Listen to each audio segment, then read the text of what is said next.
എല്ലാവർക്കും പുതിയ വീഡിയോയിലേക്ക് സ്വാഗതം. വൈദ്യുതി ബോർഡിനെ സംബന്ധിച്ചിടത്തോളം കഴിഞ്ഞ ഏതാനും മാസങ്ങളായി ബോർഡിൻ്റെ പ്രവർത്തനങ്ങളെ സംബന്ധിച്ച് വളരെയധികം ആശങ്ക ഉളവാക്കുന്ന രീതിയിലുള്ള കാര്യങ്ങളാണ് സംഭവിച്ചുകൊണ്ടിരിക്കുന്നത്. അങ്ങനെ സംഭവിക്കുന്നതിന് ഇടയായിട്ടുള്ള കാരണം ബോർഡിൽ കഴിഞ്ഞ കുറച്ചു കാലമായി ക്ഷാമബത്തകൾ അനുവദിക്കുന്നതിലും ലീവ് സെൻ്റർ അടക്കമുള്ള ജീവനക്കാരുടെ ആനുകൂല്യങ്ങൾ അനുവദിക്കുന്നതിലും വൈദ്യുതി ബോർഡിൻ്റെ ഭാഗത്തു നിന്നും ഉണ്ടായിട്ടുള്ള ആ ഒരു വൈമനസ്യമാണ് അത്തരത്തിലുള്ള ഒരു കോടതി വ്യവഹാരത്തിലേക്ക് ഇതിനെ കൊണ്ടെത്തിച്ചത് എന്നുള്ള കാര്യം നമുക്കറിയാം.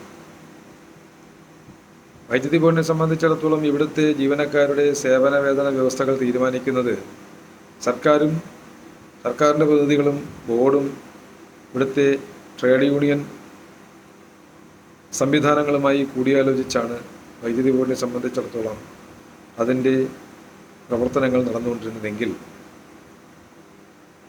ഇപ്പോൾ ബഹുമാനപ്പെട്ട ഹൈക്കോടതി പുറപ്പെടുവിച്ച ഉത്തരവിൻ്റെ അടിസ്ഥാനത്തിൽ ആ ഒരു തീരുമാനം സംസ്ഥാന സർക്കാരിൻ്റെ ഇച്ഛാനുസരണം കാര്യങ്ങൾ കൈകാര്യം ചെയ്യാൻ കഴിയുന്ന അവസ്ഥയിലേക്ക് എത്തിയിട്ടുണ്ട്.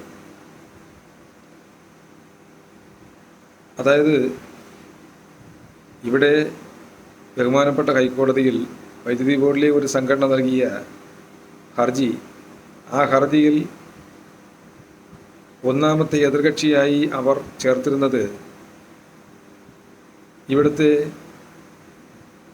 സംസ്ഥാന ഗവൺമെൻറ്റിനെ തന്നെയാണ്. ഊർജ്ജ വകുപ്പിൻ്റെ സെക്രട്ടറിയെ ഉൾപ്പെടെ അവർ ഒന്നാം കക്ഷിയായി എതിർകക്ഷിയായി പരിഗണിച്ചുകൊണ്ടാണ് കേസ് കോടതിയിൽ സമർപ്പിച്ചത്. അതിൻ്റെ അടിസ്ഥാനത്തിൽ കോടതിയിൽ ബോർഡ് സമർപ്പിച്ച സത്യവാങ്മൂലം പരിശോധിച്ചതിന് ശേഷം ബഹുമാനപ്പെട്ട ഹൈക്കോടതിയുടെ വിധി പുറപ്പെടുവിച്ചത് ഇതിൽ ഒന്നാം കക്ഷിയായി ചേർത്തിട്ടുള്ള ആളുകൾക്ക് അല്ലെങ്കിൽ സംസ്ഥാന സർക്കാരിന് യുക്തമായ തീരുമാനം കൈക്കൊള്ളാം, കേസ് സംബന്ധിച്ച വിഷയത്തിൽ യുക്തമായ തീരുമാനം കൈക്കൊള്ളാനുള്ള അവകാശവും അധികാരവും സംസ്ഥാന ഗവൺമെൻറ്റിന് വിട്ടു നൽകിക്കൊണ്ടുള്ള ഒരു ഉത്തരവാണ് ബഹുമാനപ്പെട്ട ഹൈക്കോടതി പുറപ്പെടുവിച്ചത്. അത്തരത്തിൽ ഒരു വിധി പ്രസ്താവം വന്നതോടുകൂടി സംസ്ഥാന സർക്കാർ ആലസ്യം വെടിഞ്ഞ് ഉണർന്ന് വർദ്ധിത വീര്യത്തോടെ അവരുടെ പ്രവർത്തനം ആരംഭിച്ചതിൻ്റെ അടിസ്ഥാനത്തിൽ 19/12/2023 ഒരു ഉത്തരവ് പുറപ്പെടുവിക്കുകയുണ്ടായി. അങ്ങനെ പുറപ്പെടുവിച്ച ഉത്തരവിൽ പറഞ്ഞിരിക്കുന്ന പ്രകാരം വൈദ്യുതി ബോർഡിൻ്റെ ധനകാര്യം സംബന്ധിച്ചുള്ള എല്ലാ വിഷയത്തിലും സർക്കാരിൻ്റെ തീരുമാനം അതിനനുസരിച്ചായിരിക്കും കാര്യങ്ങൾ മുന്നോട്ട് പോകുന്നത് എന്നതാണ് ആ ഉത്തരവിൽ പറഞ്ഞിട്ടുള്ള ഒരു കാര്യത്തിൻ്റെ സംഗ്രഹം. ഒപ്പം ഗവൺമെൻറ്റിന് കടമെടുപ്പിനുള്ള അവസരം കൂട്ടുന്നതിന് വേണ്ടി വൈദ്യുതി ബോർഡിൻ്റെ ഭാഗത്തു നിന്നുള്ള ഒരു ചെറിയ തുക അത് സർക്കാർ ഏറ്റെടുത്തുകൊണ്ട് ആ പരിധി കൂടി കടമെടുപ്പ് പരിധിയിലേക്ക് ഉൾപ്പെടുത്തി ഗവൺമെൻറ് വൈദ്യുതി ബോർഡിനെ കരുവാക്കിക്കൊണ്ട് അവരുടെ താല്പര്യങ്ങൾ സംരക്ഷിച്ചു. പക്ഷേ ജീവനക്കാരെ സംബന്ധിച്ചിടത്തോളം ഇത്തരത്തിലുള്ള കോടതി ഉത്തരവ് വരുത്തിയ അല്ലെങ്കിൽ ആ കോടതി വിധി വന്നതോടുകൂടി ഇവിടുത്തെ ജീവനക്കാരുടെ ആനുകൂല്യങ്ങളുടെ വിതരണത്തിലും ഇവിടെ ജീവനക്കാരുടെ പ്രൊമോഷൻ സംബന്ധിച്ച വിഷയങ്ങളിലും ഇവിടെ മറ്റു നിയമനങ്ങളിലും അടക്കം വൈദ്യുതി ബോർഡിൻ്റെ ഭാഗത്തു നിന്നും ഇനി ഒരു തീരുമാനം പ്രതീക്ഷിക്കാൻ കഴിയാത്ത വിധം വൈദ്യുതി ബോർഡ്, അതിൻ്റെ മേലധികാരികൾ, അതിൻ്റെ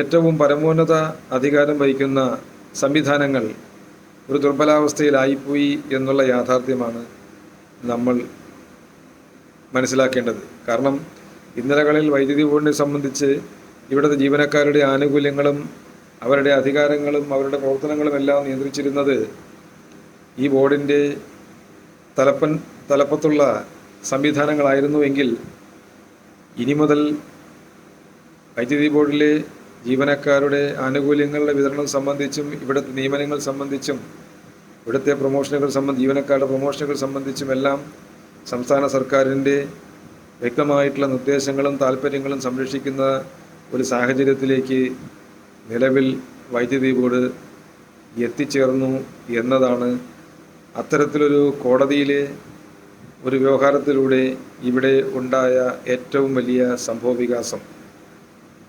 മറിച്ച് ജീവനക്കാരന് അർഹതപ്പെട്ട ക്ഷാമബത്ത ലഭ്യമാക്കുന്നതിന് ആ കോടതി വിധി ഉതകിയില്ല എന്ന് മാത്രമല്ല, അതുകൊണ്ട് ജീവനക്കാർക്കുണ്ടായ ബുദ്ധിമുട്ടുകൾ അത് വരും നാളുകളിൽ നമ്മൾ അനുഭവിച്ച് മനസ്സിലാക്കാനിരിക്കുന്ന ഒരു കാര്യമാണ്. അപ്പോൾ എങ്ങനെ നോക്കിക്കഴിഞ്ഞാലും നമ്മൾ പരസ്പരം ചർച്ചകളിലൂടെ പരിഹരിക്കപ്പെടേണ്ടുന്ന വിഷയങ്ങൾ കോടതികളിലേക്ക് കൊണ്ടെത്തിക്കുമ്പോൾ സ്വാഭാവികമായിട്ടും കോടതി അത് എടുക്കുന്ന രീതികൾ മാത്രമല്ല, നമ്മൾ ആരെയാണോ എതിർകക്ഷിയായി അല്ലെങ്കിൽ നമ്മൾ ആരെയാണോ എതിർകക്ഷിയായി ഉൾപ്പെടുത്തേണ്ടി വരുന്നത്, അത് സാധാരണഗതിയിൽ ഇതിനു മുന്നുള്ള കേസുകളിലെല്ലാം ബോർഡ് സെക്രട്ടറി ആ ഒരു ഭാഗമായിരുന്നു ഒന്നാം എതിർകക്ഷിയായി ഉൾപ്പെടുത്തിക്കൊണ്ട് കേസുകളിൽ പോയിട്ടുള്ളതെങ്കിൽ അതിൽ നിന്നും വിഭിന്നമായി സ്റ്റേറ്റ് ഓഫ് കേരളയെ ഒന്നാം എതിർകക്ഷിയാക്കി നിശ്ചയിച്ചുകൊണ്ടുള്ള ഒരു വ്യവഹാരത്തിലേക്ക്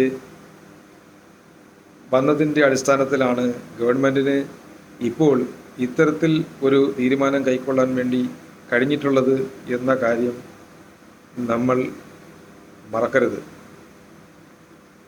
അപ്പോൾ വൈദ്യുതി ബോർഡിനെ സംബന്ധിച്ചിടത്തോളം നാളുകളിൽ ഇവിടെ നടക്കുന്ന പ്രൊമോഷനുകളും നിയമനങ്ങളും ജീവനക്കാരുടെ ആനുകൂല്യ വിതരണങ്ങളും അടക്കമുള്ള കാര്യങ്ങളിൽ സംസ്ഥാന സർക്കാരിൻ്റെ താല്പര്യം പരിപൂർണമായും സംരക്ഷിച്ചുകൊണ്ടുള്ള ഒരു തീരുമാനമാണ് വരാനിരിക്കുന്നത്. നമുക്കറിയാം 2022 ജനുവരി മാസം മുതൽ 2025 ഡിസംബർ മാസം വരെയുള്ള ജീവനക്കാരുടെ റിട്ടയർമെൻറ്റ് ഏതാണ്ട് 7300ഓളം പേർ റിട്ടയർ ആവുന്നുണ്ട്. അതിൽ 5300ഓളം പേർ വർക്ക്മെൻ കാറ്റഗറിയിലുള്ള ആളുകളും 2000ഓളം ആളുകൾ ഓഫീസർ തസ്തികയിലുള്ള ആളുകളുമാണ്. നമുക്കറിയാം കഴിഞ്ഞ റഫറണ്ടത്തിന് ശേഷം 1/1/2022 മുതൽ 31/12/2023 വരെ ഉള്ള കാലയളവിൽ മാത്രം റിട്ടയർ ചെയ്ത ആളുകളുടെ എണ്ണം ഏതാണ്ട് 3400 മുകളിൽ ഉണ്ട് എന്നുള്ള യാഥാർത്ഥ്യം നമ്മൾ മറക്കരുത്. പുതുതായി നിയമനങ്ങൾ നടക്കാത്തൊരു സാഹചര്യം ബോർഡിലുണ്ട്. അത്തരത്തിൽ ഒരു സാഹചര്യത്തിൽ ഇവിടെ ഇനി ഭാവിയിൽ നടക്കാൻ പോകുന്ന ഒരു ജീവനക്കാരുടെ ഹിതപരിശോധന അത് 2026 നടക്കുമ്പോൾ ഇവിടെ വോട്ടവകാശമുള്ള ജീവനക്കാർ എത്രത്തോളമായിരിക്കും എന്നുള്ളത് നമ്മൾ ഈ കണക്കിൽ നിന്നും ഊഹിക്കണം. അതിനകത്ത് ജീവനക്കാരുടെ സംഘടനാപരമായിട്ടുള്ള വിലപേശൽ ശേഷി നശിപ്പിക്കുന്ന രീതിയിലുള്ള ആ ഒരു പ്രവർത്തനത്തിലേക്കായിരിക്കും ജീവനക്കാരുടെ ഇത്തരത്തിലുള്ള ആ ചുരുക്കെഴുത്തിന് നമ്മൾ വായിച്ചെടുക്കേണ്ടത്. പുനഃസംഘടനയുടെ ഭാഗമായി KICBയിൽ പുതിയ സംവിധാനങ്ങൾ വന്നതിന് ശേഷം മാത്രമാണ് ഇവിടെ നിയമനങ്ങൾ നടക്കാൻ പോകുന്നതെങ്കിൽ പുതുതായി കടന്നു വരുന്ന ജീവനക്കാർ നിലവിലുള്ള ജീവനക്കാരുമായി പരസ്പരം യോജിച്ചു പോകുന്നൊരു സാഹചര്യം ഉണ്ടാക്കാൻ വേണ്ടി തന്നെ ഇവിടുത്തെ സംഘടനകൾ ഒരുപാട് വിയർപ്പൊഴുക്കേണ്ടി വരും. കാരണം ഇപ്പോൾ നിലവിലുള്ള സംവിധാനങ്ങളിൽ നിന്നും തികച്ചും വ്യത്യസ്തമായ രീതിയിലായിരിക്കും പുതിയ സംവിധാനത്തിൻ്റെ ഭാഗമായി കടന്നു വരുന്ന ജീവനക്കാരുടെ സേവന വേതന വ്യവസ്ഥകൾ എന്നതുകൂടി ഇവിടെയുള്ള സംഘടനകൾക്ക് മുന്നിലുള്ള ഒരു വെല്ലുവിളിയായി തന്നെ അവശേഷിക്കും. അപ്പോൾ അങ്ങനെ വരുമ്പോൾ KICBയെ സംബന്ധിച്ചിടത്തോളം ഇനി വരാനിരിക്കുന്നത് വളരെ പരീക്ഷണങ്ങളുടെയും വളരെയധികം ബുദ്ധിമുട്ടുകളും നിറഞ്ഞ ഒരു കാലഘട്ടമായിരിക്കും എന്നുള്ള യാഥാർത്ഥ്യം കൂടി ഇവിടുത്തെ സംഘടനകൾ തിരിച്ചറിഞ്ഞ് പ്രവർത്തിക്കേണ്ട ഒരു സമയത്താണ്. യാതൊരുവിധ ഒരു മുൻകാഴ്ചയുമില്ലാതെ എടുക്കുന്ന ചില തീരുമാനങ്ങൾ അത് ജീവനക്കാർക്ക് ആകമാനം ബുദ്ധിമുട്ടുകൾ സൃഷ്ടിക്കുന്ന രീതിയിലേക്ക് കാര്യങ്ങൾ കൊണ്ടുചെന്നെത്തിച്ചിട്ടുള്ളത് എന്നുള്ള യാഥാർത്ഥ്യം കൂടി ഇവിടെ നമ്മൾ ഓർമ്മിക്കണം.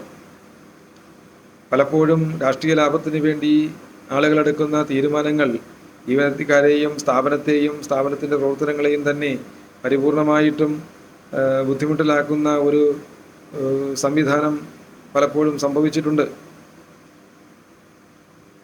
അത് സ്വാഭാവികമായിട്ടുള്ള പ്രവർത്തനത്തെ തടസ്സപ്പെടുത്തുന്ന ഒരു സാഹചര്യത്തിൽ ജീവനക്കാർക്ക് അവർക്ക് അർഹതപ്പെട്ട ആനുകൂല്യങ്ങൾ നിഷേധിക്കുന്ന ഒരു സംവിധാനത്തിലേക്ക് എത്തുകയും അതിൻ്റെ ഉത്തരവാദികളായിട്ടുള്ള ആളുകളെ അവർ വളരെ വളരെ നിന്ദാപരമായ രീതിയിൽ കാണുന്നൊരു സമീപനവും ഇന്നലകളിൽ ഉണ്ടായിട്ടുണ്ട് എന്നുള്ള കാര്യം നമ്മൾ മറക്കരുത്.